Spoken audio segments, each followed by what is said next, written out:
The nerdy helisimmer.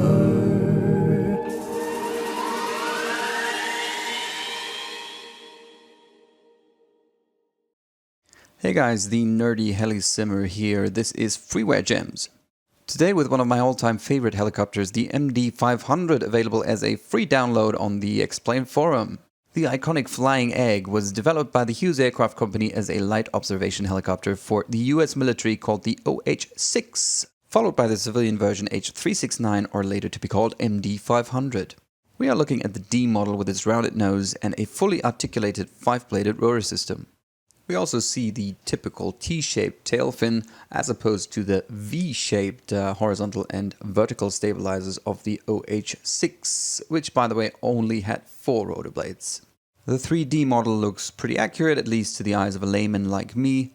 There are some things missing on the textures, such as the fuel cap and side gauges. We do see the circular turbine outlet at the back of the fuselage here. We can also see the engine and main transmission protruding into the A-frame, which is the rear cabin, at an angle of 45 degrees. We're going to take a closer look at the rotor head once we're inside the aircraft. So all in all, I'm very happy about the way this MD500 looks from the outside. The only weird thing I found is the way that it sits on the ground, as you can see here. But that's not a big deal either. So let's hop inside and check the interiors. Of course, as usual in the MD500, pilot sits on the left-hand side. On closer inspection, interior texturing and modeling seems a little dated compared to X-Plane 11 standards. Also, if we look at the notoriously uncomfortable rear cabin seats. Apart from that, it is all there. We have the fire extinguisher and the typical D model main instrument panel. The rotor head seems to be quite detailed, however, as you can see on these lead lag dampers here, the textures again are not that great. Up here we find the cabin heat as well as the engine anti-ice, which apparently is simulated in this model. We can open the aircraft configuration menu by clicking on the little clipboard that is hidden behind the co-pilot seat, and it gives us the following options. Let's get a little bit closer. You can activate a GPU, a ground power unit, for engine start. Keep in mind that if you want to use the GPU, you have to put the 3-way battery switch into the downward position for external power. You can also choose to fly with or without doors. Let's lose them for today's flight. If you have the doors installed, of course, you can open them by clicking on the handle. I don't think you can close this little sliding window there, though.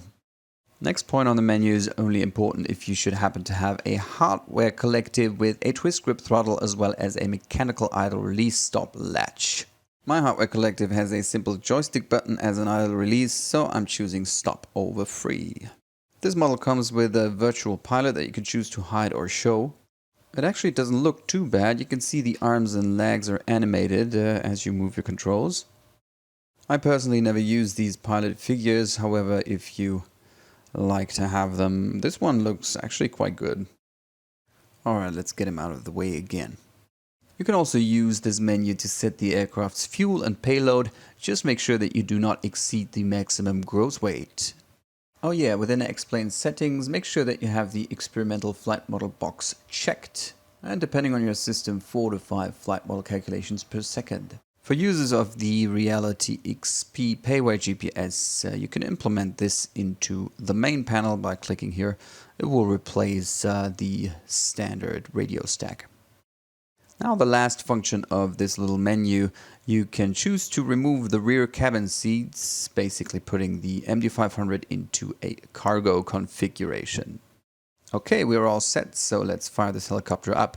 The startup procedure is very similar to that of the Bell 206 Jet Ranger. Remember, it's the same Allison 250 turbine in both helicopter types. Battery switch upward to on. Push in the fuel cut-off lever and flip the ignition key. Activate the generator and check for the aural warning. Same thing should be heard if you race collective. Now for a check of the flight controls, starting with the throttle. Opening up the throttle all the way. Now the idle release latch is basically a ring around the shaft of the collective that you have to push forward in order to be able to close the throttle again. Make sure that you assign the throttle to the wing sweep axis in the X-Plane control settings. There we go.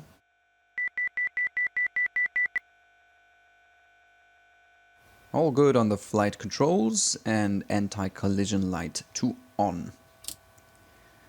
Test the caution warning lights. And make sure that the rotor brake is disengaged. Good, we're all set to start the engine. We will start the timer, and after 5 seconds passed, I will press the starter switch on the collective and I will keep it pressed. Then I'll take a look at the gas producer, and when N2 is at 12%, I'm going to induce fuel via the throttle. I also monitor the TOT gauge, making sure that it stays within limits. TOT is turbine outlet temperature. Once N2 has risen past 58% and the engine outlet is gone, we can let go of the starter. Okay, let's go. 3, 4, 5, start. N2 12% rolling on throttle.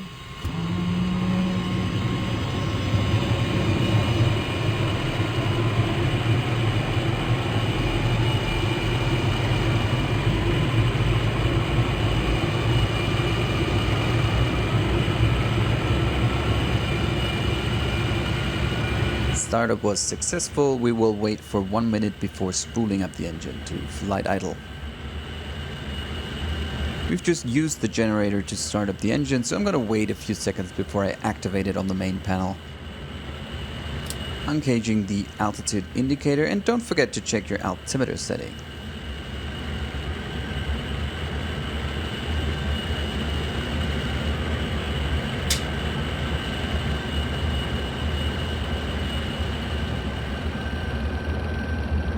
Right, activate the generator.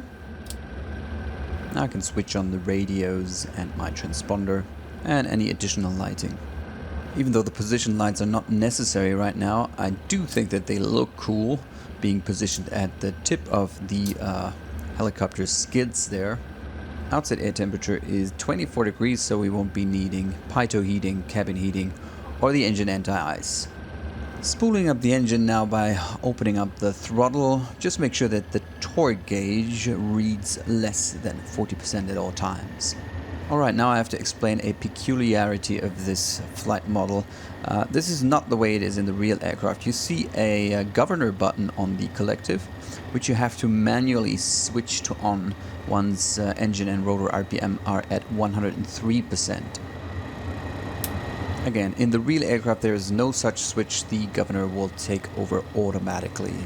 The MD500 is equipped with an automatic re-ignition system in case of an engine failure. You can set that to on and test it by pressing the re-ignition test switch.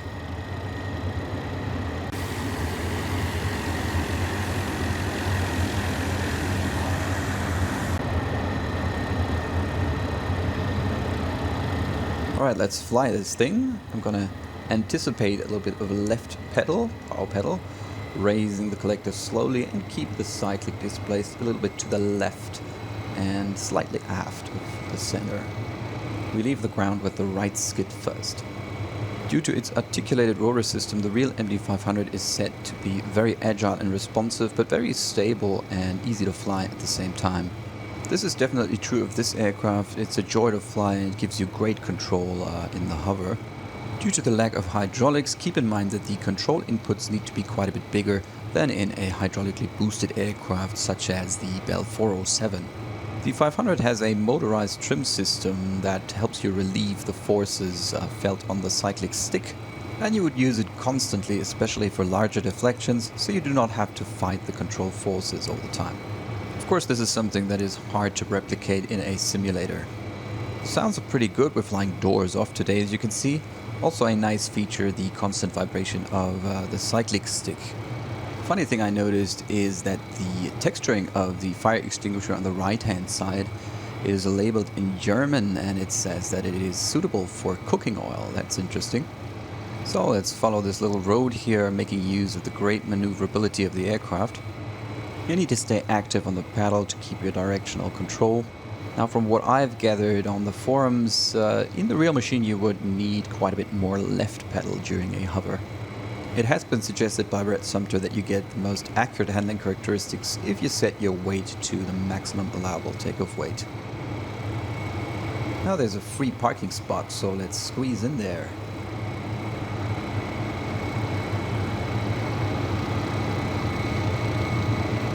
Fine control is awesome on this aircraft, so you can really get into tight spaces. Just remember that you have to hover left skid low in order to stay above the same spot, and then slowly reduce collective and feel for the ground with the left skid.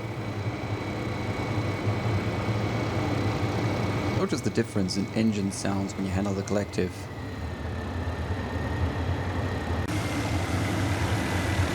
Yep, always wanted to take the helicopter to go shopping.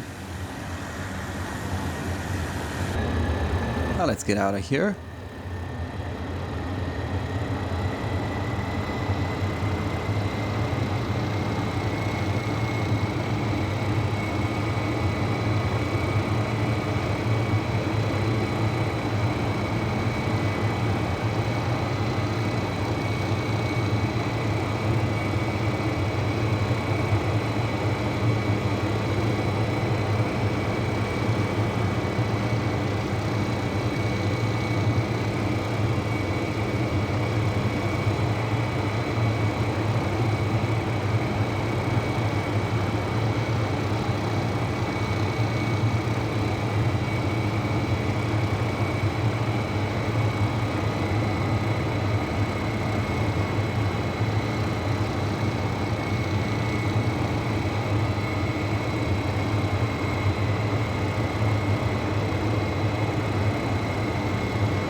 Now the aircraft accelerates very easily and very quickly, just like the real thing is supposed to.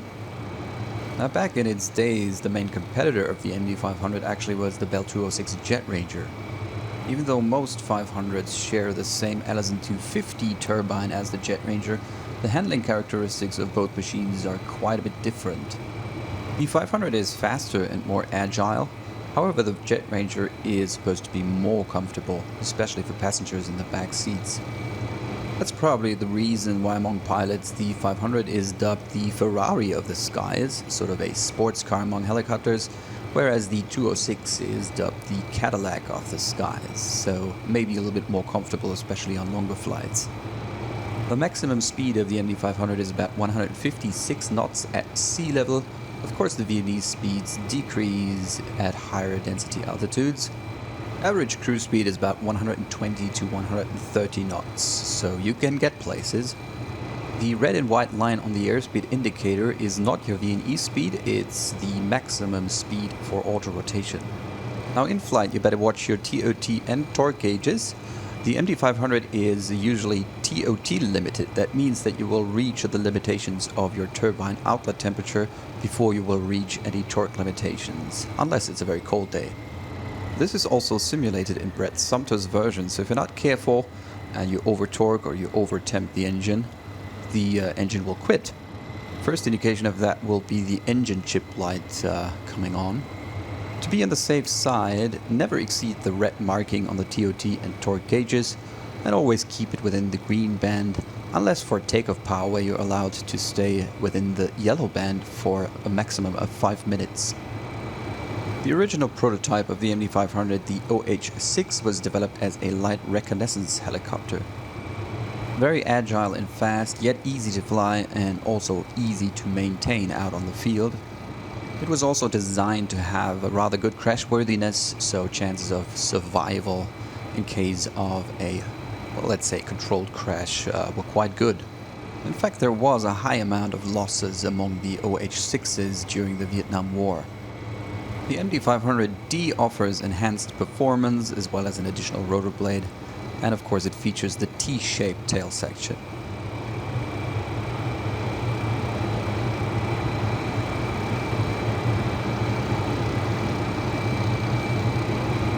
Regarding the flight envelope, one thing stands out with this simulation here. It's the deceleration phase. I'm going to do a quick stop procedure in a minute to show you what I mean.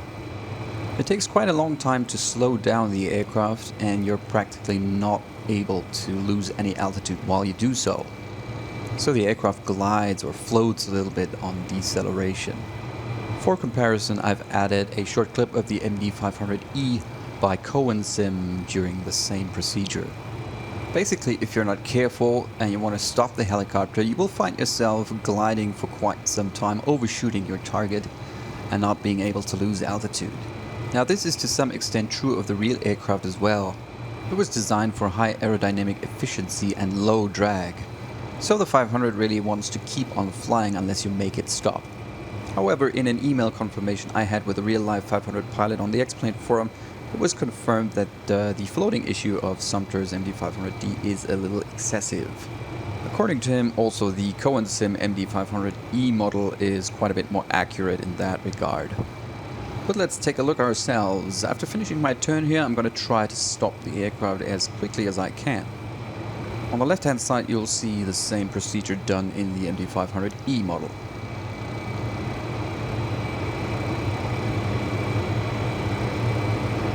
As you can see, it's not really possible for me to lose any altitude while bleeding of speed. I could yank back on the cyclic a little more, but that would induce a climb.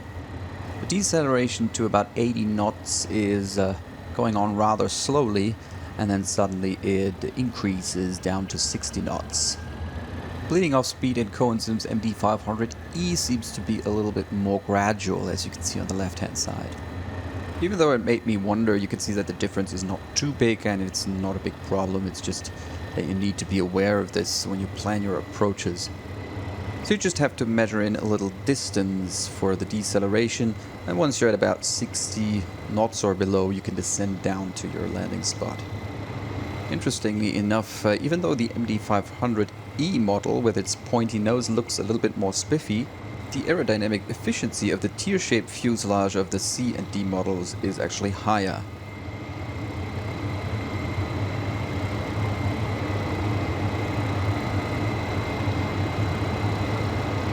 Again, the aircraft is very maneuverable and it is a lot of fun to throw this thing around.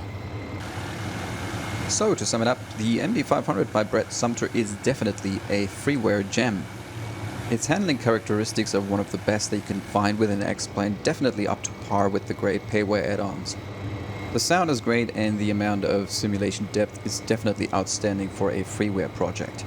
The experimental flight model is supposed to be switched on, and you would use the wing sweep axis for the aircraft's throttle. It is recommended to set the aircraft's weight close to maximum takeoff weight for it to handle most realistically regarding the amount of pedal input needed as well as the floating issue. Another tip for slowing down an MD500, you can always push in left pedal to bleed off speed quickly.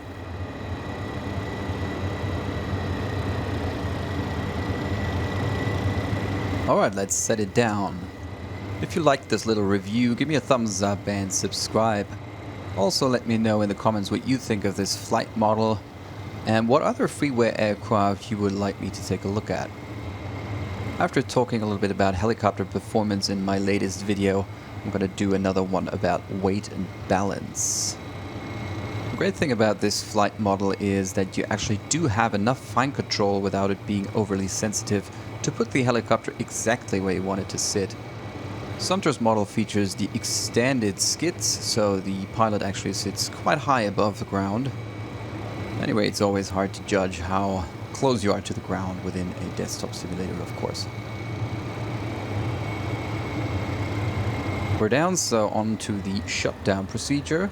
Roll off throttle to ground idle and wait for 2 minutes. Remember that you have to manually switch off the governor. I recommend rolling off the throttle first so you will not get a huge RPM spike. Switching off all radios and all lights except the anti-collision light. And of course I won't need the automatic re-ignition system anymore. Now regarding simulation depth, there's one thing I want to show you. Take a look at the TOT gauge. When we switch on the cabin heat and anti-ice, we will see an increase in the turbine outlet temperature. That's exactly the way that it is supposed to be.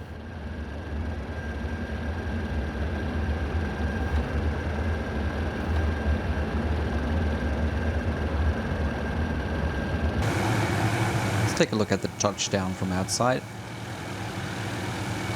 Another really nice detail is the way that the helicopter's fuselage pushes down on the skids once I lower collective completely. You can see the skids expanding outward just a little bit. Very nice. After 2 minutes of cooldown, we will roll off the throttle to kill the engine. If you want to restart the helicopter, you need to wait until the turbine outlet temperature is below 150 degrees. If you don't do that, well, the helicopter is going to hot start. Engage the rotor brake once rotor RPM, that's the small needle on the dual tach, is at or below 200 on the inner scale.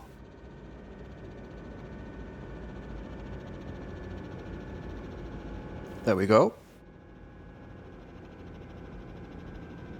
Nice animation of the spinning rotors. Looks very accurate.